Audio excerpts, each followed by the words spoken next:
কারা স্বাস্থ্য মন্ত্রণালয় নিয়ন্ত্রণ করছে? এই সার্জিসরা, এই হাসনাতরা। 600 শিশু মারা যাওয়ার সঙ্গে জড়িত কারা? আবার বাহাদুরি করে 1 টাকা কেউ যদি বের করতে পারে দুর্নীতি। চলতি বছর হামে 6 শতাধিক শিশুর মৃত্যুর জন্য এনসিপি নেতা হাসনাত আবদুল্লাহ সার্জিস আলমদের দায়ী করেছেন আমজনতার দলের সদস্য সচিব মোহাম্মদ তারেক রহমান। তার অভিযোগ, স্বাস্থ্য মন্ত্রণালয়ে এই হাসনাত সার্জিসরাই নিয়ন্ত্রণ করত, ফলে এই 600 মৃত্যুর পেছনেও তারাই দায়ী।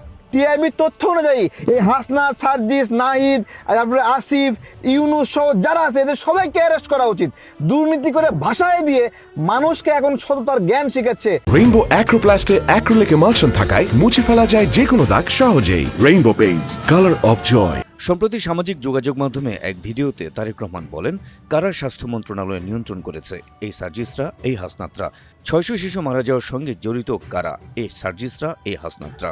আমজনতার দলের এই নেতা বলেন, এখন 1 টাকাও দুর্নীতি না করার চ্যালেঞ্জ ছুড়ে দেওয়া হয়, তাহলে হাজার হাজার কোটি টাকার দুর্নীতি কে করেছে? এই হান্নান মাসুদ, এই হাসনাত আবদুল্লাহ, এই আসিফ, এই নাহিদ। তারেক বলেন, ওয়াসার দুর্নীতির কথা কে না জানে? নাহিদের নাম সিরিয়ালি রয়েছে, আসিফের নাম রয়েছে, কার নাম নেই? ওয়াসার দুর্নীতির কথা কে জানে না? নাহিদের নাম সিরিয়ালে কয়েকটা করে রয়েছে, আসিফের নাম রয়েছে, কার নাম নাই? পাঠ্যপুস্তক নিয়েও সার্জিসদের বিরুদ্ধে লুটপাটের অভিযোগ তোলেন তারেক রহমান। তিনি বলেন, পাঠ্যপুস্তক যেটা আমরা প্রতি বছর জানুয়ারি মাসে পাই, অথচ সার্জিসদের লুটপাটের কারণে পাঠ্যপুস্তক আমরা জুন জুলাই মাসে পেয়েছি, এবং সেই পাঠ্যপুস্তক কেনাকাটার জালিয়াতি সব বের হয়েছে। সবশেষে আমজনতার দলের তারেক রহমান বলেন, সবচেয়ে গুরুত্বপূর্ণ, 600 শিশু মারা গেছে। কাকে দায়ী করব? কারা সারা দেশে মাস্তানি করেছে? কারা স্বাস্থ্য মন্ত্রণালয়ে নিয়ন্ত্রণ করেছে? এই সার্জিসরা, এই হাসনাতরা, এরাই নিয়ন্ত্রণ করেছে।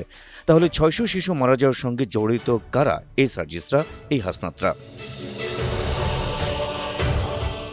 তবে হাসনাত সার্জিসদের নিয়ে করা এই ভিডিওটি এখন আর অভিযোগকারী মোহাম্মদ তারেক রহমানের পেজে পাওয়া যাচ্ছে না। সমালোচনার মুখে তিনি সরিয়ে ফেলতে পারেন বলে মনে করছেন নেটিজেনরা।